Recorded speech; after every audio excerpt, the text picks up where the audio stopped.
Hello and welcome back to our channel. So today in this video we are going to discuss about how to see sensitive content on X. So without wasting much of our time, let's get straight into the video. So if you want to see sensitive content on X, you need to enable the settings in your privacy and safety menu. You need to simply go to settings and privacy and access to your privacy and safety. As this option might not be available in your app, you can simply go to your web browser and simply do this. You can go and tap open your settings and privacy, go to privacy and safety, and you can simply scroll down below. Once you have simply scroll down, you can simply search the option called display media that may contain sensitive contents.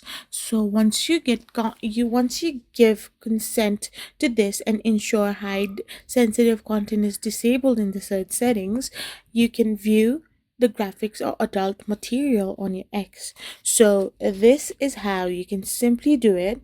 I hope you found this video helpful. So don't forget to hit that subscribe button and do give us a thumbs up. We will be back again with more informative videos. Thank you for watching and stay tuned for our next video. We will be back again really soon.